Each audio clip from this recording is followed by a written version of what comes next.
자, 2026년 대한민국 금융시장. 지금 굉장히 뜨거운데요.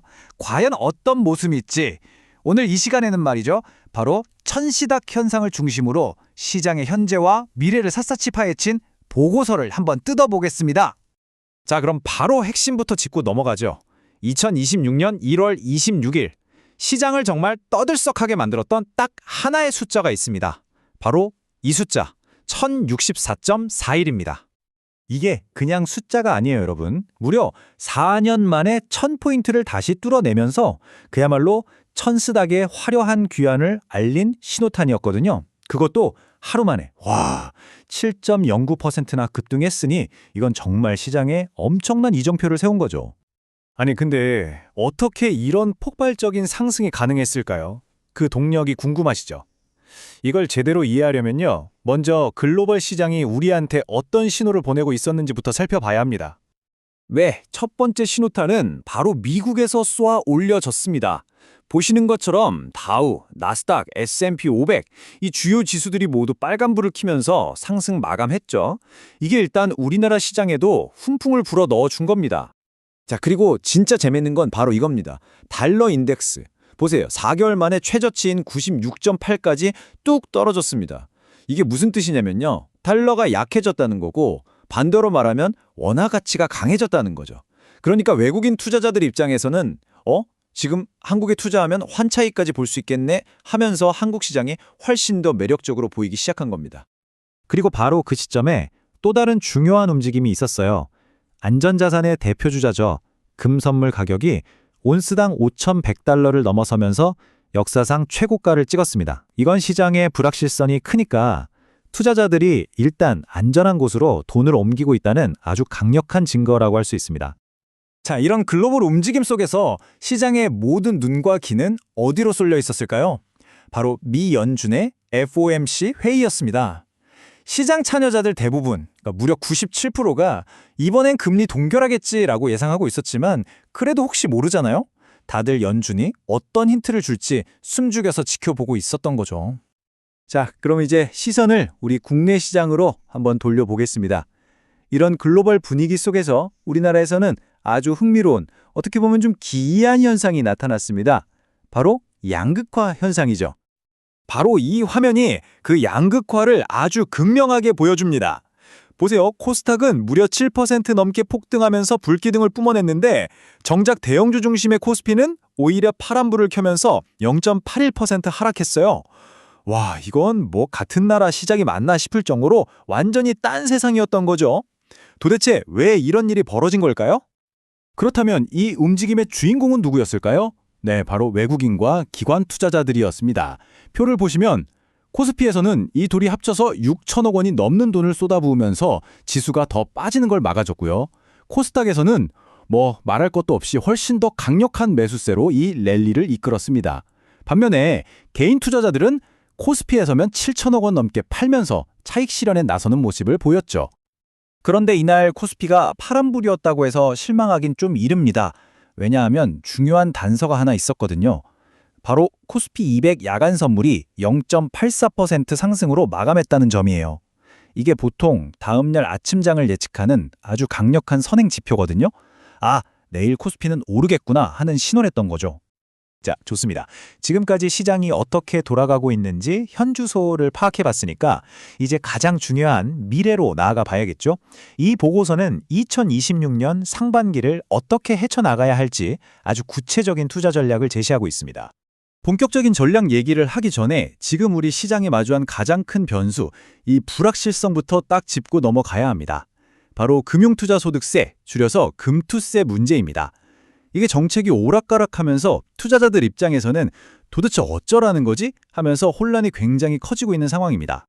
와, 2026년 상반기는 정말 숨 돌릴 틈이 없겠는데요. 이 타임라인 한번 보세요. 우리가 꼭 체크해야 할 굵직한 이벤트들이 줄줄이 예정되어 있습니다. 1월, 3월, 6월에 있는 FOMC 회의는 기본이고요. 4월에는 기업들 1분기 실적이 쏟아져 나오고 5월에는 파월 의장 임기가 만료되죠. 그리고 6월에는 또 지방선거까지 정말 하나하나가 시장의 방향을 확 바꿔놓을 수 있는 중요한 변곡점들입니다. 그래서 보고서가 제시하는 핵심 전략은 뭐냐? 바로 2단계 접근법입니다. 아주 스마트한 전략인데요.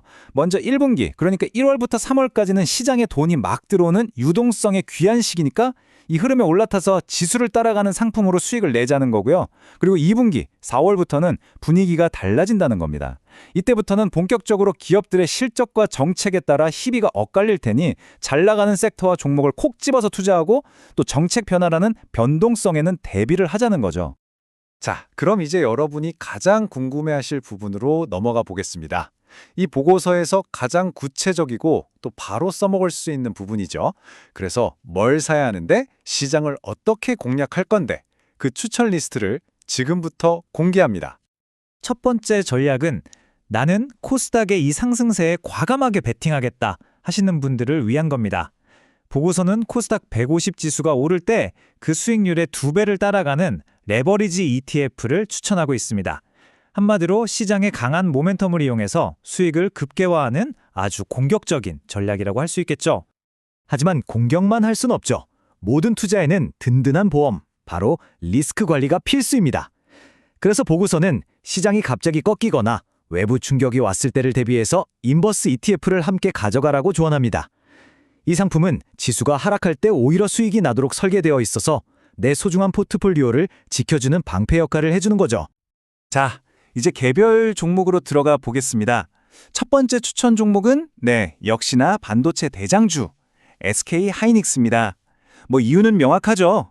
AI 시대의 심장이라고 할 수 있는 HBM, 이 고대역폭 메모리 시장에서 거의 독보적인 위치를 차지하고 있으니까요.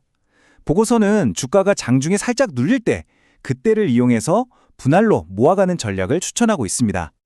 두 번째는 바이오 섹터의 대표주자 한미약품입니다. 일단 바이오 시밀러로 글로벌 시장에서 입지를 탄탄하게 다지고 있고요. 여기에 더해서 시장이 지금 가장 주목하고 있는 비만 치료제 파이프라인까지 가지고 있다는 점이 아주 매력적입니다. 다만 최근에 주가가 좀 많이 올랐으니까 성급하게 따라가기보다는 오후장에 조정을 받을 때 분할로 접근하는 게 좋겠다고 조언하네요. 세 번째는 조금 다른 결의 종목입니다. 바로 인프라 섹터의 도아 엔지니어링. 이 종목은 GTX 같은 대규모 인프라 프로젝트가 추진될 때 가장 직접적으로 수혜를 받는 기업으로 꼽힙니다. 과거 수주 이력도 아주 탄탄하고요.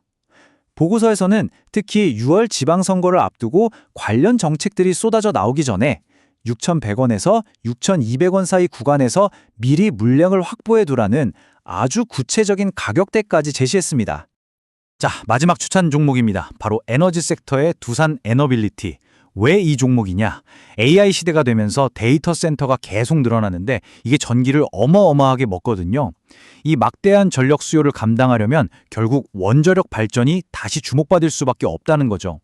바로 그 원전 모멘텀의 핵심 수혜주로 두산 에너빌리티를 꼽은 겁니다. 다만 이 종목은 외국인과 기관의 수급이 계속 받쳐주는지 꼭 확인하면서 비중을 늘려가라고 당부하고 있습니다. 자, 결국 이 보고서가 우리에게 던지는 메시지는 아주 명확합니다. 2020년 시장의 핵심은 바로 균형이라는 거죠.